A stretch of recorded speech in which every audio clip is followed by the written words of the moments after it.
Hello and welcome back to another video. Today we're doing my client Taylor's nails and we're skipping over the removal, the prep, everything. Taylor has some fresh hard gel down on her nails, all refined there, and we're starting off with a base coat. This is the Nail Thoughts Builder Base, but I will have everything linked down below. This set was inspired heavily by one gel polish that I swatched in my last Sweetie swatching video. If you didn't check that out, go check that out after this video. It is from the Nail soap collection, and that collection is syrup gels which are filled with glitter. That speaks to my soul very directly. So there's this one purple shade, and I think I obsessed about it in that video as well, but I was like, okay, I know I need to use that color. And then all of a sudden I was like, I need to do a purple and black Circus set. So that specific shade, I think it's called FU57. I love that they're called FU. Is what inspired this entire set. So thank you to that shade. But I am laying down a syrup below the purple. The purple is a syrup itself, but I wanted a little bit more of a boost of color. So I'm doing a sheer layer of another syrup below, pretty similar in color, just to give it a little extra oomph. And then I'm also laying down a nude syrup on the other fingers. But this set, it's so cute. Taylor was super excited about it as well, which always makes me happy. But yeah, I'm really, really happy with how they turned out. But like I said, if you haven't seen that soap collection in full swatching action, please go check it out after. It is so pretty. And I feel like in real life, it's even better. Yeah, FU57. See, oh, look at that. Oh, I wish you were just there in real life to witness it. It is so nice. Every single client, whether they like glitter or not, so far, that has come in to get their nails done and pick out a color, has picked up that collection and been like, oh my God, these are so nice. And like, not all my clients love glitter, but everyone's drawn to this collection. I don't know what it is about them, but they're perfect, as you can see. So I'm just laying down a thin layer of that on top of the already there purple syrup. I don't need to go in too heavy. You can see that added a bit more coverage, but I was really after a bit of a tint of the purple and then the glitter. So we're starting off with wiping down the nail that I'm going to be doing art on. I'm going to do this before I hand paint on any of the nails. Lots of people will lay down a matte coat, but just to keep things thin, I'm just wiping off the sticky layer. And then I use my dotting tool just to do 2 dots for eyes. And I'm turning those eyes into little glitter stars because this here is going to be our clown face. So cute. So I do work in steps. I'm doing like the upper portion of the face, and then I'm going to cure it, and then I'm going to go in with the lower portion, because if I F anything up, I like to be able to wipe it off. Now I did leave a lot of footage in this video. Lots of the time when I'm doing art, I do like to kind of cut things a little bit shorter just so it doesn't drag on. But part of the reason why I didn't include the removal, the prep, all that kind of stuff is because I wanted to leave in a little bit more of the painting so you can see my process and kind of like how I do things. I do think that's can be super, super helpful in seeing like the flow of even like when I'm dipping my brush, how often I dip my brush, like things like that. I do think for people who are maybe newer to nail art, that can be definitely beneficial to see the order of operations, the flow of things, when I wipe off a dotting tool, you know what I mean? That kind of stuff. So it is definitely a little bit longer in the hand painting stuff, but I do think that sometimes that's useful to include, which is why I did so today. So we're just hand painting out a star. This star I wanted to go pretty much edge to edge aside from the top point. So I've just stretched that all the way across. And just using my dotting tool, if you are doing polka dots, if you're doing a nose on a clown like that, if you're doing these little cheeks, dotting tools are incredible. Use them. They're there to help you. There's no point in trying to hand paint a tiny little circle. I have polka dot nails on right now, and so many people are like, oh my God, how did you get the dots so perfect? Like, it's so easy, just a dotting tool. But I am painting this little, I like to call it a Mickey Mouse mouth. I'm pretty sure that's pretty Mickey-ish. Maybe we have a Disney adult that can confirm or Google, but it looks pretty Mickey-ish to me. And again, going in with a dotting tool, I'm drawing a heart. Dotting tools are also a really great way to get a symmetrical heart. So you just start by doing your 2 little dots, and then you basically make a triangle extending from the sides of the dots and connecting there in the middle. And then you do a little crossover section in the center there to connect the heart all together. It's so simple, effective. Then I'm going back in with black, and I'm just painting out this little mouth. So the mouth looks open, I guess. I think I use one brush the entire time. I don't have many brushes. I believe that's about to change. I have some brushes on the way, but I mostly just use this micro liner brush. It's a little bit of a longer, I think it's a 10 millimeter, which is nice because it does absorb some of the shakiness as I'm painting, which is very helpful for lines like these. But it is quite thin also, so I can do a lot with it. The only thing I don't love it for, which you'll be seeing me do in a second, is filling in spaces. And I want to say I don't love it, but I don't actually mind it.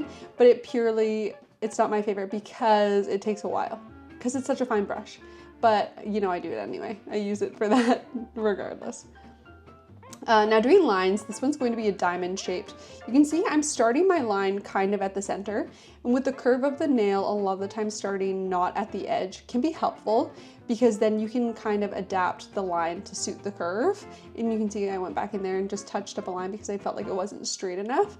But that works totally for checkerboard, for doing diamond pattern, anything where you're doing kind of like line work across the entire nail. If you break it up into smaller sections and make sure it looks even from the middle portion, then you can go and twist the nail and then connect it when you have like a different look at the nail, and that can make it appear a lot more straight. Now for this nail, I'm doing one of those like spirals, curved spirals. So I like to start that off by putting a dot in the center of the nail. And when I'm doing this, you can do however many you want, but I aim for 8 lines. And that means that I'm going to have a section, every other section will be painted, as this design typically goes. I wasn't happy with the space on that side, so I'm just wiping that off and I'm redoing it. One thing we love about gel is you can just wipe it away. And once I'm happy with the space, then I'm gonna go in and start filling in. I'm tracing kind of around the cuticle area just to make sure that's super even and super smooth, and then I'm basically just filling in the middle parts. You want to make sure when you're painting this kind of thing though that you're not going too heavy-handed on your paint, because you need it to cure. Especially when working with black or any darker paints, you don't want it to go uncured and wrinkly and gross.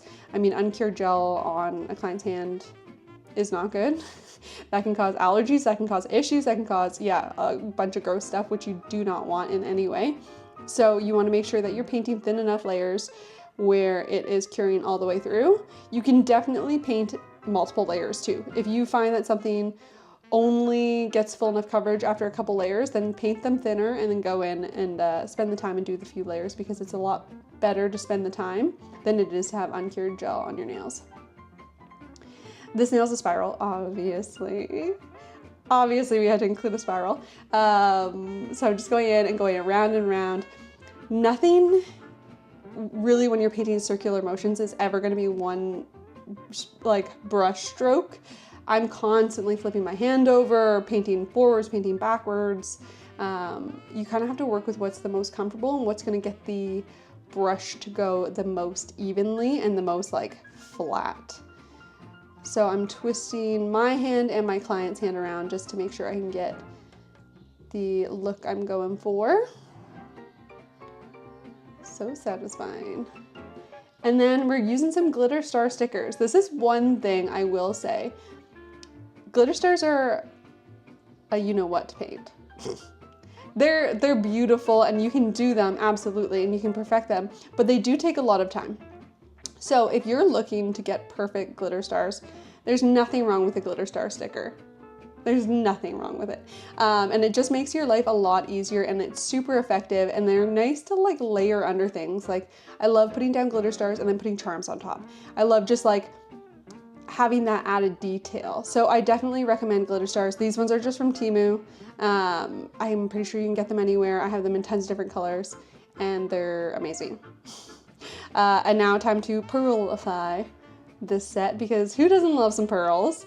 We're using the Macart rhinestone glue, nail glue, rhinestone glue I believe it's called, and sticking those pearls on, using all different sizes of pearls. If you can see my pearl tray down below me, it is a mess. The very first time I opened it upside down, as I would. So yeah, she's a mess, but I love these pearls. There are some pearls that are more white, but these ones are more like actually like kind of rainbowy pearl, and they're generally my preference. There's a time and a place for the white ones, but I do enjoy these ones. Now, as I always say, if you're doing anything pearly, if you're doing anything with like a silver or gold finish on it, cap in those charms. So I'm using more of the rhinestone gel and I'm just putting that right on top to protect the finish. Not only protect the finish, it's gonna help keep those charms on because I'm painting it all the way down the nail, or sorry, all the way down the charm so it touches the nail.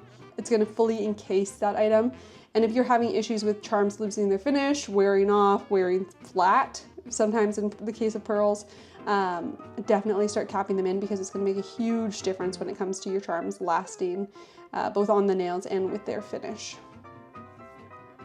Finish that one up, and then we're opening up a new Crazy Top. This is the Crazy Top Soft, not the Crazy Top Thick, and there's a huge difference in the consistency of it. This is a gorgeous formula. I'm really enjoying using it so far. It's fun having like another potted gel, but I'm also so used to a really thick potted gel when this one's quite runny. I would say it's like a good like medium-ish, medium to like runny situation, which I'm gonna say, I love a thick top coat, we all know that. But working with a runnier top coat is so delightful. It's so easy. It makes everything feel so simple because it goes on so smoothly. It's so fast. I'm just flipping the hand over to get some self-leveling there, make sure everything's even before moving on to the next nail. If you're using stickers or anything where you notice that there's a bump, you could go in with a thicker top coat for sure. I could have done a thicker one for this set, but just by flipping the hand upside down, I'm getting everything to be quite smooth. But yeah, this top coat's really nice. I've had it in my drawer for a little bit and I just hadn't opened it yet, but I'm really happy that I finally did. It's way thinner than thick. If you guys want to see a comparison video, just let me know, because this one's very liquidy, but like not so liquidy, you know what I mean? A happy like medium-ish. Coating in that little clown's face. And then just smoothing around. I also enjoy getting around the cuticle areas a lot when I'm using a potted top coat. I don't know why, it feels so easy. But here we have it. Here is the finished set. Let me know what you guys think down below. I think this is a super simple circus nail set. Anyone can do it. If you guys recreate it, please tag me online and I will catch you in the next video.